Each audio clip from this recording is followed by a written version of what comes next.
In a society where bias and injustice pervade, Black LGBTQ+ individuals battle not just for their aspirations, but for survival itself. They ascend as luminaries, sparkling brightly in Hollywood's spotlight, captivating global audiences. However, their queer identity confronts them with formidable obstacles, and heartbreak ensues when unrelenting disease casts them into life's depths. From glamorous performances to the quiet battles of hardship, 19 Black icons have bequeathed a powerful heritage amidst constant adversity. Are you interested in the narratives of these stars who achieved greatness, yet succumbed to tragedy? Look closely, for their tales will resonate profoundly within you. 19 Frankie Knuckles, the father of house music and a symbol of liberation. Born in 1955 in the Bronx, New York, he was a legendary figure in house music, a visionary who revolutionized electronic music. With unparalleled skill and creativity, he ushered in a new musical age. However, his success was shadowed by the need to conceal his true sexuality in a prejudiced society. In 1977, amidst flashing neon lights and pulsating rhythms, Frankie Knuckles, the Bronx-born DJ, stood behind the decks, adjusting his headphones and broadcasting love into the atmosphere. The music spread like wildfire, electrifying the audience. Yet, beneath the spotlight and sound, his heart beat silently, secretly. His eyes shone.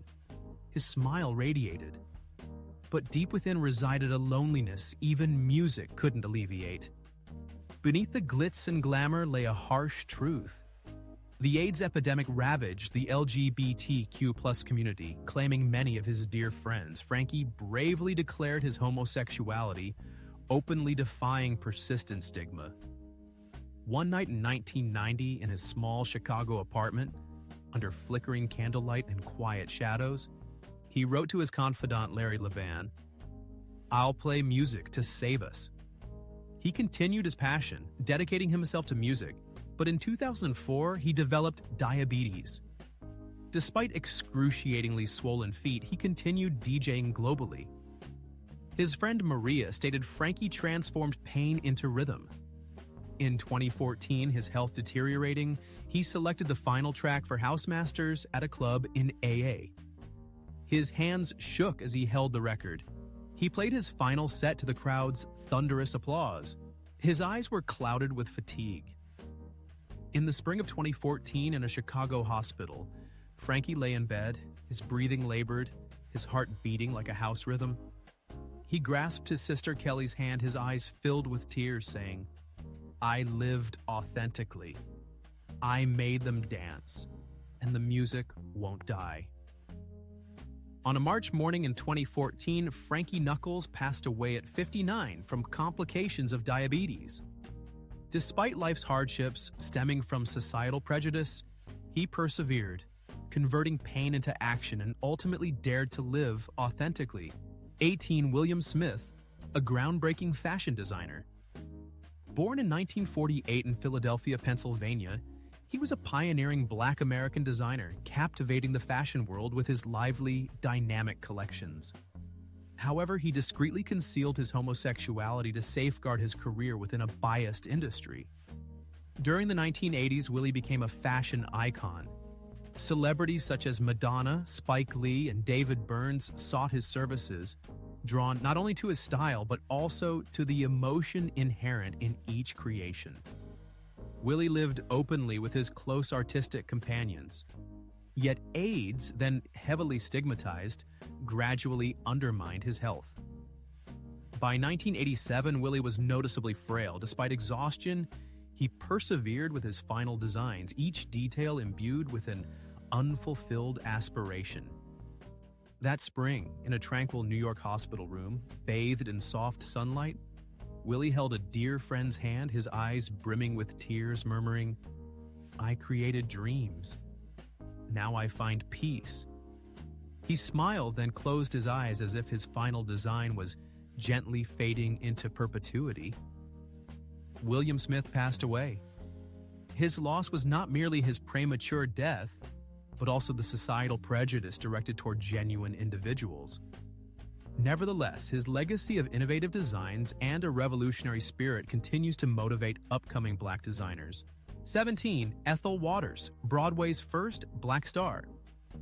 Born in 1896 in Chester, Pennsylvania, she was a groundbreaking performer, the first African-American woman to achieve Broadway stardom, and receive an Academy Award nomination for her performance in Pinky. A closeted lesbian, she concealed her profound affection for fellow dancer Ethel Williams, a romance deemed unacceptable during her era of immense public visibility.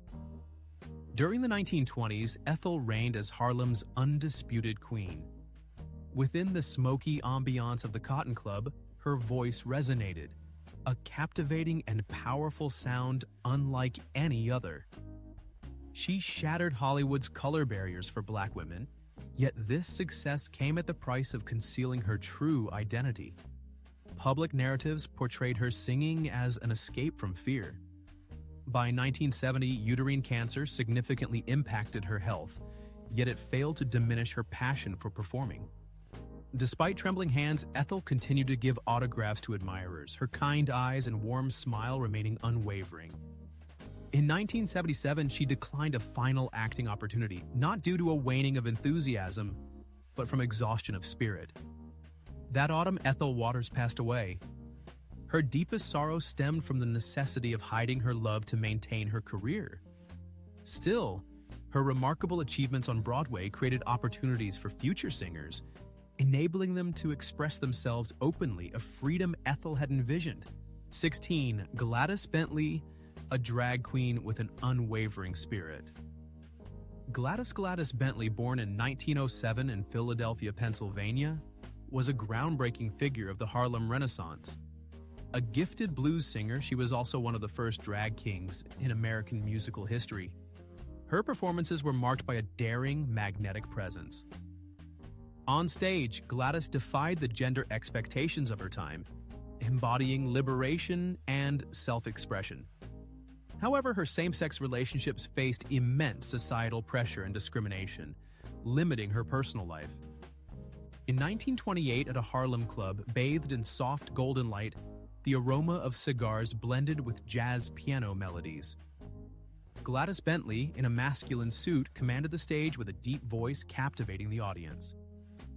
During the 1930s at the Ubangi Club, cigarette smoke hung heavy in the air around her tuxedo.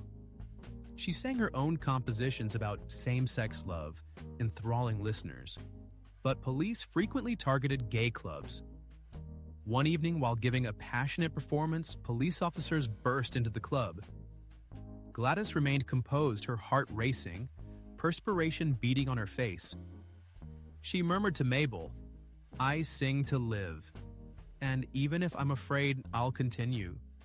She performed from New York to Los Angeles, openly loving women despite restrictive laws.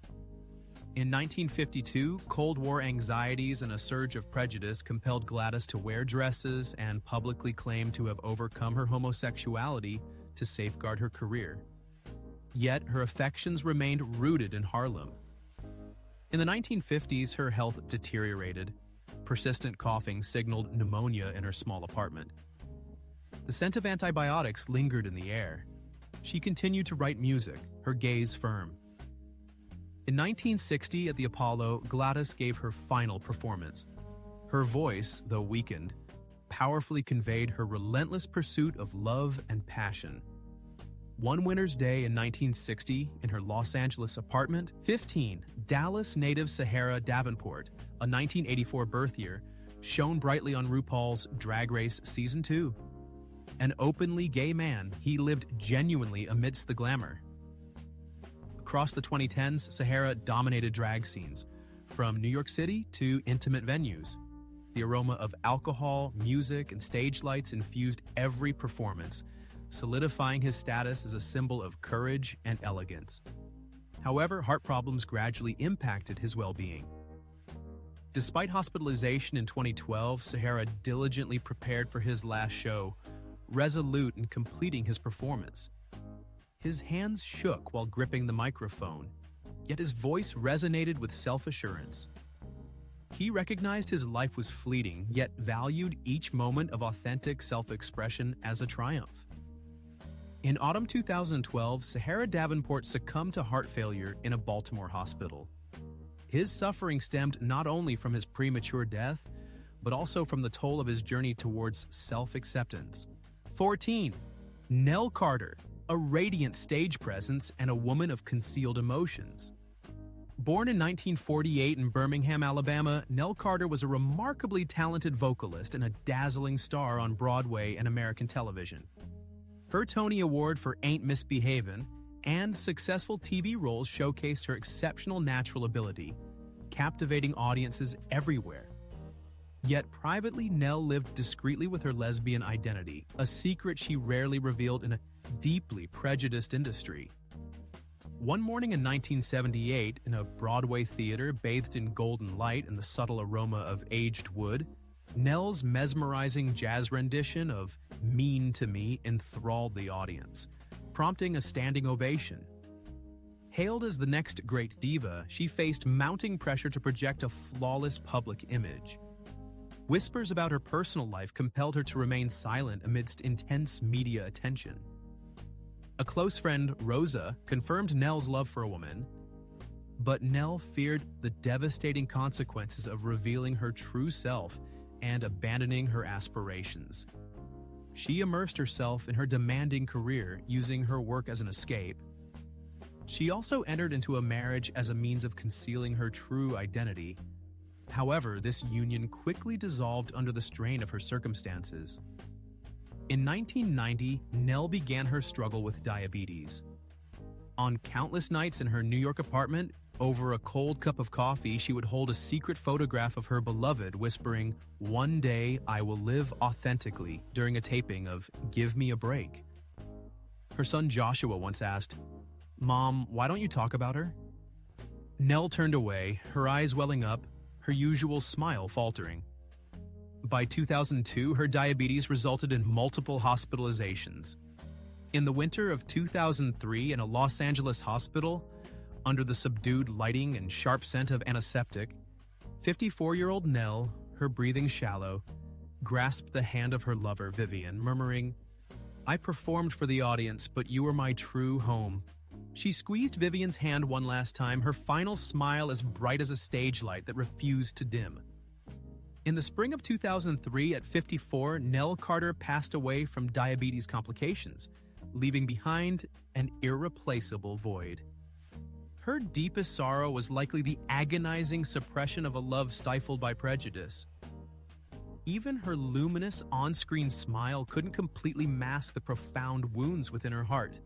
13. Alberta Hunter, a blues vocalist and a concealed lover.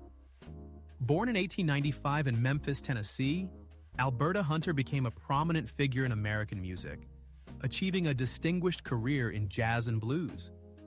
However, she had to keep her lesbian relationship secret during a period of widespread intolerance. In 1923, her song Downhearted Blues propelled Alberta to the status of a blues queen. She performed at the Apollo Theater, captivating Harlem audiences with her captivating stage presence. Alberta possessed a hidden truth. She was a lesbian. In 1927, backstage in Chicago while adjusting her silk gown, Alberta heard her fellow performer Clara softly say, "Your voice is angelic, but please keep your love a secret." Alberta nodded, holding her necklace, her smile hiding her inner suffering. She toured Europe, recorded with Paramount, and attained iconic status. Her musical brilliance shone brightly, but her love for a woman she encountered in Paris had to remain undisclosed. Their clandestine meetings, the constant fear and fatigue depleted them both. Her singing suffered. Each note lacked its former vibrancy. In 1957, Alberta left the stage, working as a nurse to protect her private life. Yet, her love for music persisted. Then, in the 1970s, at the age of 80, she returned to her passion, performing at the Cookery in New York. Her voice, though softer, was full of feeling, but kidney failure took a toll. every note became a struggle. In 1984 at the Apollo, Alberta performed for the final time. The audience applauded, unaware of her pain as she gripped her side, perspiration flowing, her eyes still burning brightly. That autumn of 1984 in her small Harlem apartment, bathed in soft golden light and the sharp scent of antiseptic, 89-year-old Alberta lay in bed, her breathing shallow. She grasped her niece Ella's hand. Her voice, raspy, whispered, "Even if the world won't listen, I loved. Even if they wouldn't let me." She smiled, her eyes gleaming like a timeless blues melody. Alberta Hunter passed away one autumn afternoon in 1984 at age 89 due to leukemia complications. Her deepest sorrow stemmed 12. Wilmer Little Axe Broadnax, a tenor whose voice resonated with faith, was born in 1916 in Houston, Texas. This gospel icon profoundly influenced the genre during the 1940s and 1950s in the United States. However, a lifelong seek 11. Studio 54's iconic figure, Sterling St. Jacques, a New Yorker born in 1957, lived the dream of liberation, notably starring in Eyes of Laura Mars. He was among the pioneering openly gay black models. However, a devastating liver cancer prematurely ended his life. 1978 found him at Studio 54, the heart of disco's vibrant scene. Sterling shone brightly there, a star in the dazzling nightlife. His skin glowed under the flashing lights, perfectly embodying the spirit of the era. More than just a model, as evidenced by his Vogue cover, Sterling represented audaciousness, liberty, and captivating allure. Despite his authentic life, societal bias isolated him amidst throngs of people. In 1984, he was diagnosed with liver cancer, a disease that gradually weakened him. Yet Sterling continued to grace Studio 54, dancing with a confident smile. He knew his time was limited, but opted to live with vibrant energy and no regrets. In 1984, at only 27, Sterling St. Jacques succumbed to liver cancer. A young star extinguished too soon, his potential unrealized. Yet his mark on fashion, art, and LGBTQ+ culture remains. A legacy as enduring as a spotlight's glow. 10. Richard Penniman, a rock and roll icon and a tragic figure, was born in 1932 in Macon, Georgia. This pioneering artist ignited the rock and roll scene, embodying freedom on stage. However, behind the lights, he grappled with his homosexuality, religious beliefs, and societal disapproval. His life was a dichotomy, unrestrained musical expression versus the fear of rejection. In the spring of 1955 at the Apollo Theater, he adopted the stage name Little Richard and captivated audiences with Tutti Frutti. His flamboyant style, pompadour, sparkling jackets, and electrifying music enthralled crowds. Yet he concealed a significant secret: his love for men, a sin in 1950s America. Backstage, sweating profusely, he heard his manager Charlie caution, "You make the world dance, but don't let them know who you love." He obeyed, his hands shaking. On stage that night, he sang "Good Golly Miss Molly" to cheering fans, oblivious to his internal struggle. His distinctive lipstick and glittering capes were deemed eccentric. Prejudice and societal stigma overwhelmed him, leading to drug use and reckless behavior to escape his pain. He loved secretly, only meeting his partner in clandestine encounters. In 1984, in a Rolling Stone office, he bravely declared, "I'm gay and I'm proud." This revelation freed his soul, finally offering a chance at happiness.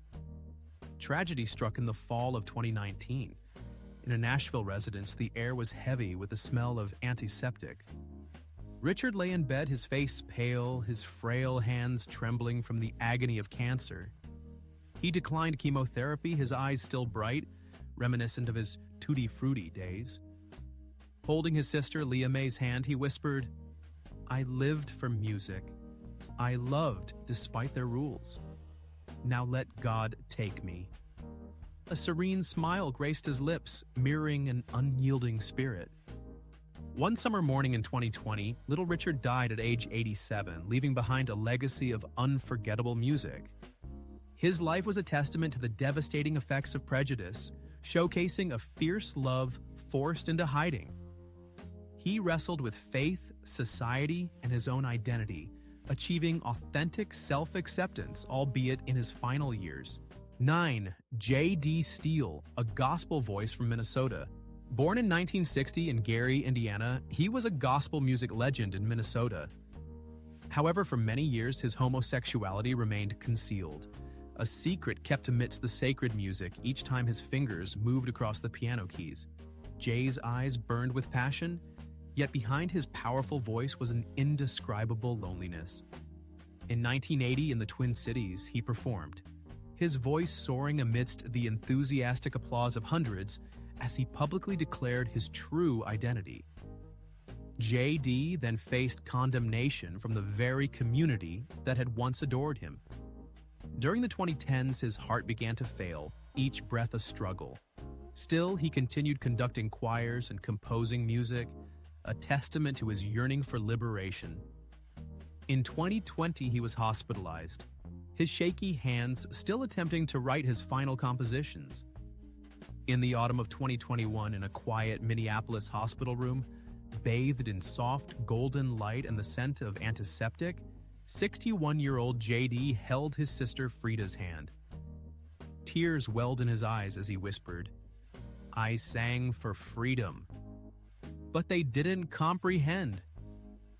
He smiled, then closed his eyes as if a song fading into the infinite. J.D. Steele died in 2021 due to heart failure.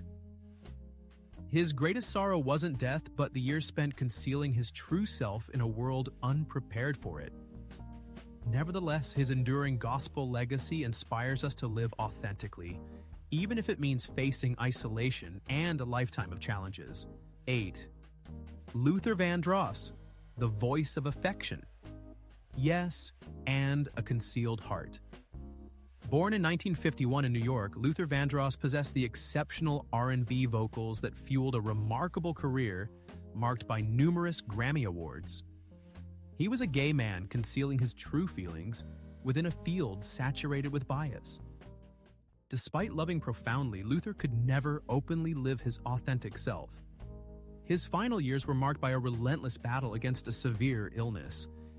In the autumn of 1981, the album Never Too Much achieved phenomenal success, establishing Luther as an R&B legend with 8 Grammys and 40 million albums sold. During a Madison Square Garden performance, a reporter posed the question, "Luther, who do you love?" He offered a smile, deftly changing the topic, yet a subtle sadness flickered in his eyes. A close confidant revealed that he loved deeply, yet he had to conceal everything for fear of jeopardizing it all.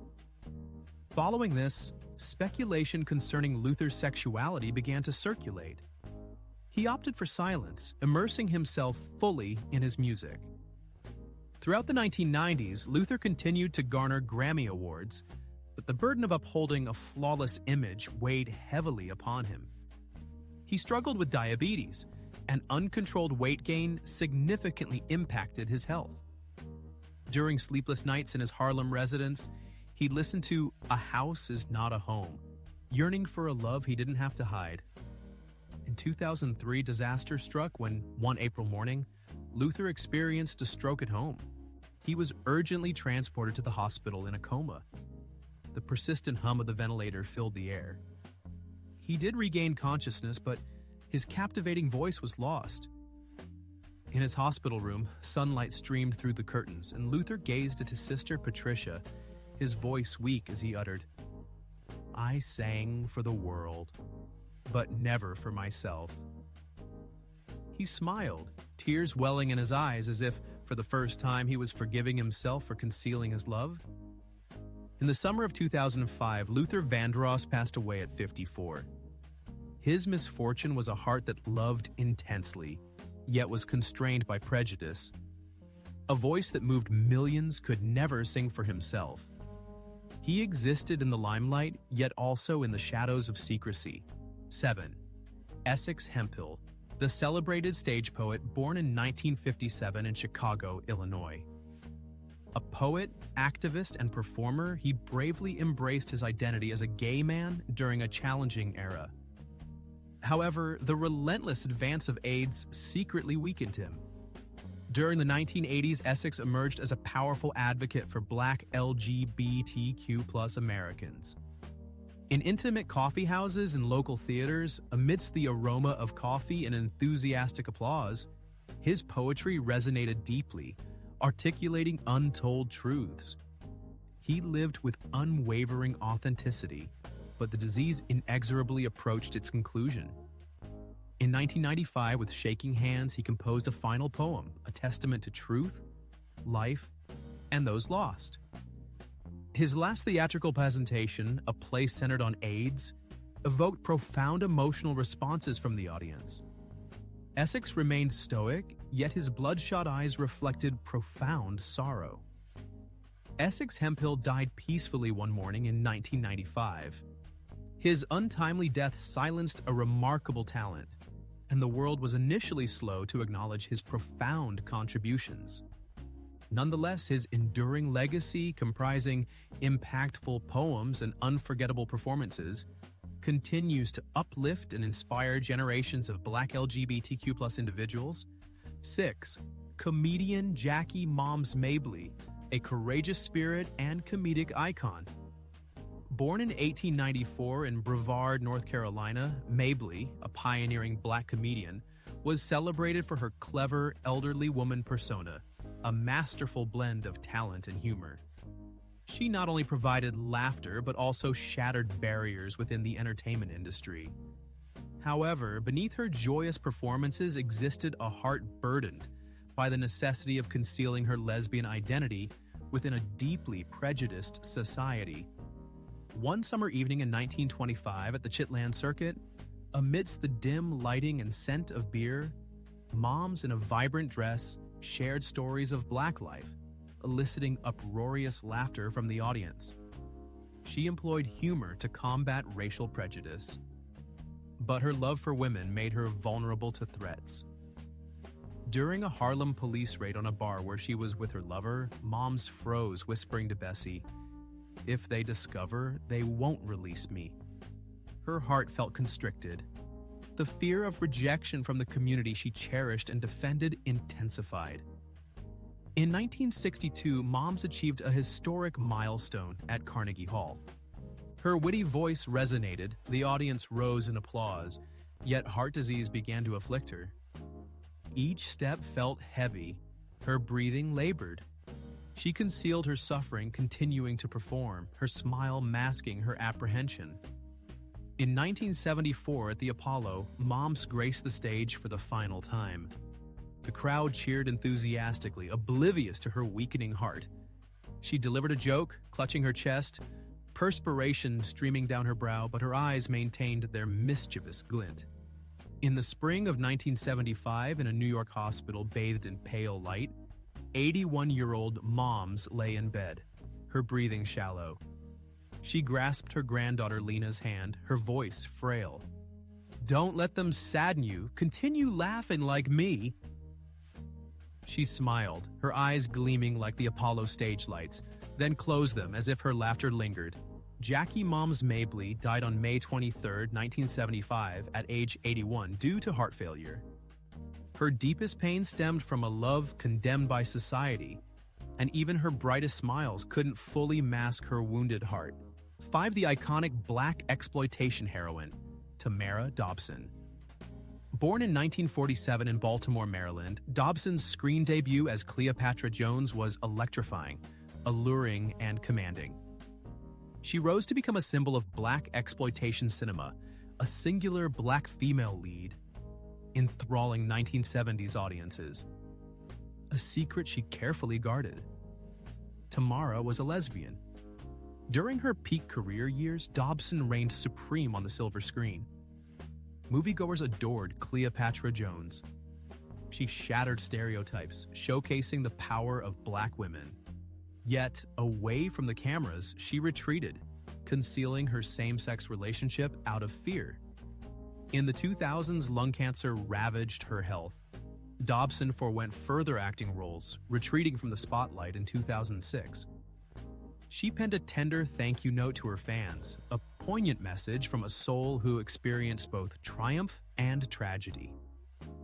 That autumn, in her modest Baltimore apartment, under the dim ceiling light, Tamara held her sister's hand, tears welling in her eyes. A smile touched her lips before her eyes fluttered closed. Tamara Dobson passed away.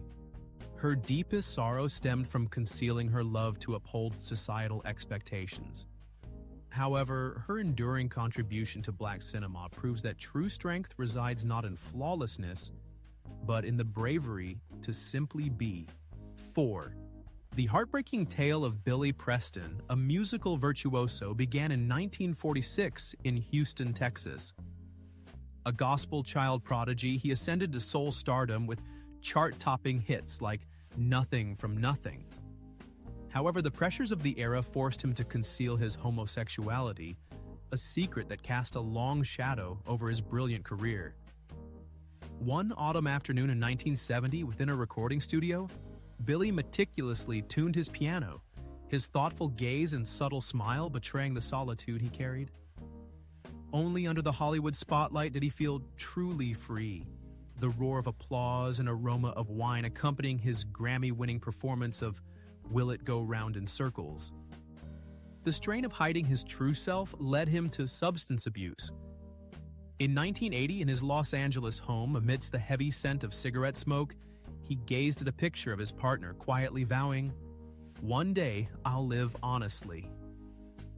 In 1991, he bravely came out, transforming his life by abandoning drugs, returning to his faith, and resuming gospel music with renewed passion.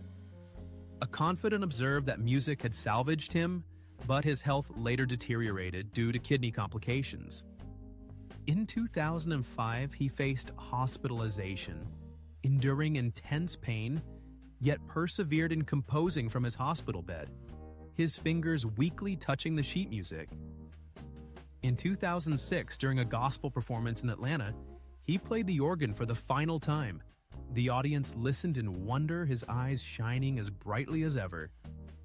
One summer's day in 2006 in an Arizona hospital, Billy peacefully passed, a faint smile on his lips, his eyes reminiscent of a gospel hymn, before gently closing, blending into an everlasting song. He died in June 2006. His deepest sorrow stemmed from years of concealing his true self, his vibrant music obscuring years of loneliness. Billy's life underscores the truth that authenticity is the most exquisite melody. 3. James, the king of funk and an unyielding spirit. James, born in 1947 in Compton, California, was a funk icon with a powerful baritone and captivating stage presence. Yet beneath the performer's exterior, James's soul harbored a truth deemed unacceptable. In his era, he was gay, and this truth led to a tragic end for the funk king. In the summer of 1977 at the Roxy in the dressing room, the rich aroma of cologne filled the space. James adjusted his neatly styled hair, hearing his close friend Marcus whisper, "Will you disclose this secret? Proceed with caution. They may not understand."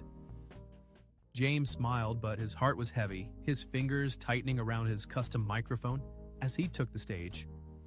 His voice transcended all limitations. Yet outside the music scene, society labeled him unconventional.